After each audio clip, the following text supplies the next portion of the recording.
आज हम Elon Musk की जो कोटेशंस है उसकी डेप्थ में चलेंगे और समझने की कोशिश करेंगे उनकी थॉट प्रोसेस क्या है।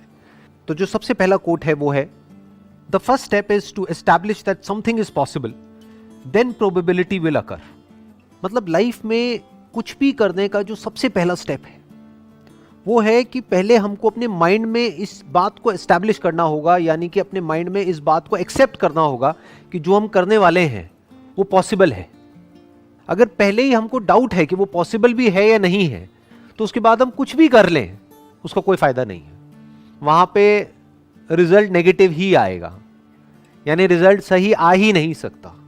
फॉर एग्जाम्पल, आप एक ऐसे बैकग्राउंड से हो जहां पर ज्यादा कुछ किसी ने अचीव नहीं किया है, या एक ऐसे बैकग्राउंड से हो जहां पर के जो आपके जो दोनों पेरेंट्स हैं उन्होंने सिर्फ जॉब करी है, कभी बिजनेस नहीं किया है। तो जैसे ही आप अपने बेस पर कोई बिजनेस करने के बारे में सोचोगे भी तो सब डरने लग जाएंगे।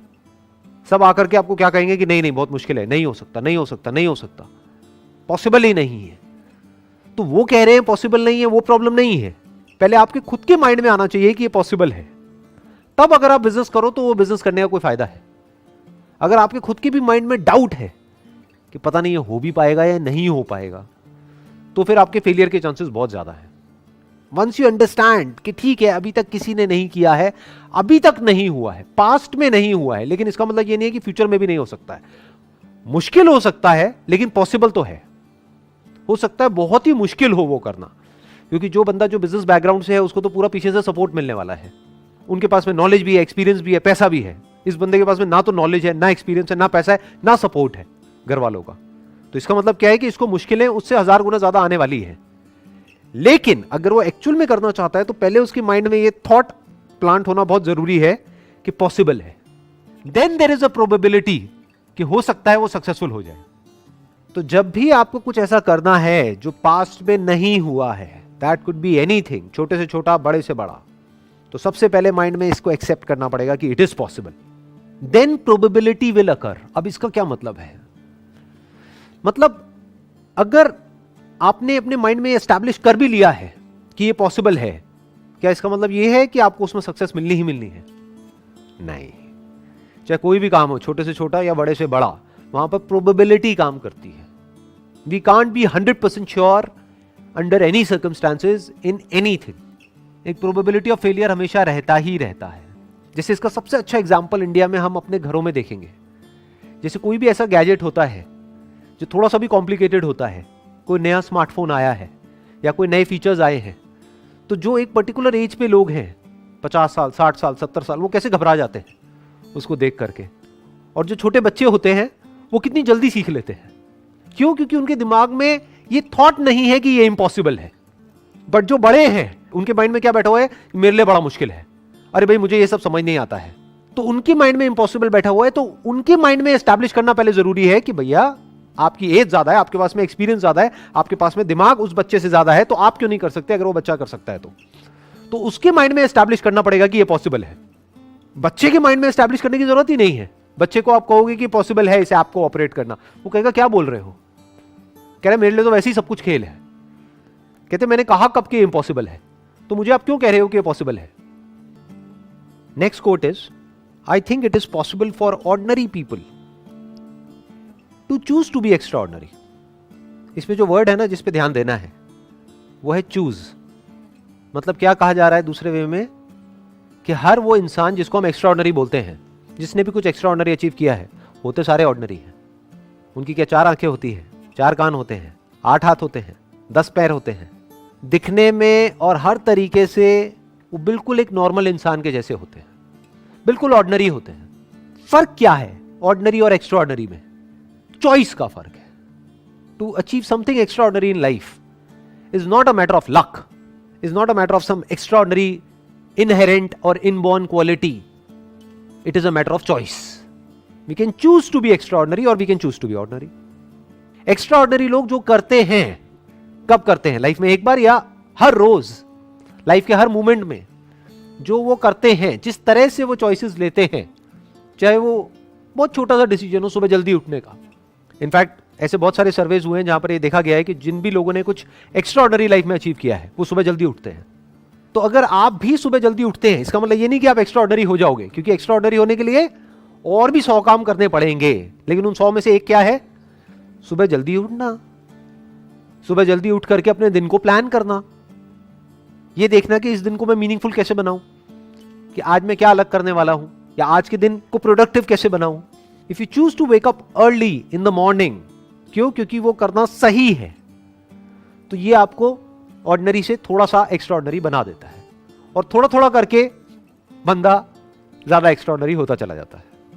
90% से ज्यादा लोग क्या करते हैं, वो वेट करते हैं एक ऐसे मोमेंट का जब अंदर से एक फीलिंग आए एक काम को करने की, तब मैं वो काम को करूंगा। और मजे की बात क्या है, वो फीलिंग कभी नहीं आती। सही काम करने की फीलिंग कब आती है? कभी आती है। और गलत काम करने की फीलिंग लाने की हमको जरूरत ही नहीं है, वो आती ही रहती है। अच्छा हेल्दी खाने की कभी फीलिंग आ सकती है अंदर से, या टेस्टी खाने की फीलिंग आएगी, चाहे वो अनहेल्दी भी हो। एक्सरसाइज करने की क्या कभी किसी के अंदर फीलिंग आ सकती है? नहीं आती है। तो अगर फीलिंग नहीं भी आ रही है, तब भी अगर वो बंदा चूज करता है कि मुझे एक्सरसाइज करना है, इसलिए नहीं कि मेरे को बड़ा मजा आ रहा है एक्सरसाइज करने में, इसलिए कि वो तो करना ही है, that is a matter of choice. अब ये चॉइस किसके बेसिस पे होती है? दो बेसिस पे हो सकती है। एक, जो आपकी फीलिंग्स है, इमोशंस है, उसके बेस पे, जो आपको आगे नहीं बढ़ने देगा, किसी हालत में आपको आपके कंफर्ट जोन से बाहर नहीं निकलने देगा। दूसरा हो सकता है आपकी विल पावर के बेस पे। मतलब अगर दूसरे वे में बोला जाए कि अगर आप लाइफ में एक्चुअल में एक्स्ट्राऑर्डिनरी बनना चाहते हो या कुछ एक्स्ट्राऑर्डिनरी करना चाहते हो, तो आपकी विल पावर बहुत स्ट्रांग होनी चाहिए। इच्छा शक्ति, कि मेरी फीलिंग्स ये कह रही है मत कर, लेकिन मेरी इच्छा है इसको करने की, तो उस इच्छा में इतनी शक्ति होनी चाहिए कि वो हावी हो जाए आपकी सारे के सारे डर के ऊपर, कि उस डर के बावजूद भी आप वो कर पाओ। अब ये इच्छा शक्ति क्या है? It is a matter of choice. आपके ऊपर है, आप अपनी इच्छा को कितनी शक्ति दे सकते हो। ये भी तो एक चॉइस ही है ना, कि आपकी इच्छा में कितनी शक्ति है। अपने आप में किसी की इच्छा में कोई शक्ति नहीं होती है, पर जो भी आप करना चाहते हो, जो भी आपका डिजायर है, अगर उसको आप स्ट्रांग करते चले जाओ, करते चले जाओ, करते चले जाओ, करते चले जाओ, यानी कि अगर आपका डिजायर स्ट्रांग है आपकी फीलिंग से, तो आप उस काम को कर जाओगे। तब आप कुछ ऐसे डिसीजंस ले सकते हो कि आगे जाकर के कुछ एक्स्ट्राऑर्डिनरी कर सकते हो। Next quote is, when something is important enough you do it even if the odds are not in your favour. जब कोई काम करना बहुत ही जरूरी होता है, तब आप वो काम करते हो। यहां ये नहीं कहा जा रहा कि तब आपको वो काम करना चाहिए, ये कहा जा रहा है कि यू डू इट, तब आप वो काम कर देते हो even if the odds are not in your favour. मतलब कि आपको पता है कि आपके सक्सेसफुल होने के चांसेस बहुत कम है उसके अंदर, फिर भी आप वो काम करते हो, फिर भी आप रिस्क लेते हो। मतलब आपको पता है कि उसमें बहुत रिस्क है, फिर भी आप करते हो। कब करते हो? जब आपको पता होता है कि समथिंग इज इंपॉर्टेंट इनफ, कि करना बहुत ही जरूरी है। फॉर एग्जाम्पल, आप किसी जंगल में खो गए हो और प्यास से तड़प रहे हो, तो वहां पर क्या करोगे? वहां पर बैठ करके एक्सक्यूजेस दोगे कि यहां पे पानी नहीं है? क्या करोगे वहां पर? किसी भी तरह से पानी को ढूंढने की कोशिश करोगे, जबकि चांसेस बहुत कम है कि आपको पानी मिल पाएगा वहां पर, क्योंकि आप जंगल में खो चुके हो, आपको रास्ता नहीं पता है। लेकिन फिर भी मरते दम तक कोशिश करते रहोगे। क्यों? क्योंकि प्यास बहुत बड़ी है। क्यों? क्योंकि प्यास एक्चुअल में है, रियल है, कोई इमेजिनरी नहीं है। दोनों में बड़ा फर्क होता है। जैसे ज्यादातर मेरे सेशंस में एक क्वेश्चन है जो बड़ा कॉमन है। लोग पूछते हैं कि सर जब आपकी वीडियो देखते हैं तो बड़े चार्ज अप हो जाते हैं, मोटिवेट हो जाते हैं, बाद में बैक टू नॉर्मल लाइफ, ऐसा क्यों होता है? ऐसा इसलिए होता है क्योंकि तुम्हारे अंदर प्यास ही नहीं है। कड़वा है लेकिन सच है। तुम्हें कुछ एक्चुअल में करने की जरूरत ही नहीं है, तुम्हें बैठे बैठे तुम्हारे माँ बाप खिला रहे हैं, इसलिए वो मोटिवेशन टेम्पररी है। एक्चुअल में आपके अंदर से डिजायर नहीं आ रहा है, एक्चुअल में कोई जरूरत नहीं है, बस मेरी वीडियो देखिए और चार्ज अप हो गए। टेम्पररी है, कुछ देर के लिए हो गए, एक्चुअल में तो प्यास है ही नहीं। तो वही यहां पे कहा जा रहा है, when something is important enough, कि जब कोई काम करना बहुत जरूरी होता है, बहुत मतलब बहुत जरूरी होता है, मतलब डू और डाई वाली सिचुएशन होती है, तब आप वो काम करते हो बावजूद इसके कि आपको पता है कि मेरे सक्सेसफुल होने के चांसेस बहुत कम है, फिर भी आप अपनी कोशिश में कोई कमी नहीं छोड़ते हो। अगर इस कोट के कॉन्टेक्स्ट को हम समझने की कोशिश करेंगे ना, तो हमको इलॉन मस्क का जो भी बैकग्राउंड है उसको समझना पड़ेगा कि उन्होंने एग्जैक्टली क्या किया, कैसे कैसे काम करे। इनफैक्ट जो भी कुछ आज तक इन्होंने किया है, 8-10 अलग अलग तरह के बिजनेसेस करे हैं, वो सब ऑलमोस्ट नेक्स्ट टू इम्पॉसिबल थे, वहां पर सक्सेसफुल होने के चांसेस बहुत ही कम थे। और सिर्फ आज तक जो किया वो ही नहीं, अभी भी जो कर रहे हैं उसमें सक्सेसफुल होने के चांसेस बहुत ही कम है, लेकिन फिर भी he is going for it. क्यों? क्योंकि वो करना जरूरी है। किसके लिए जरूरी है? इलॉन मस्क के लिए खुद के लिए जरूरी नहीं है, क्योंकि he is already a billionaire. Humanity के लिए जरूरी है।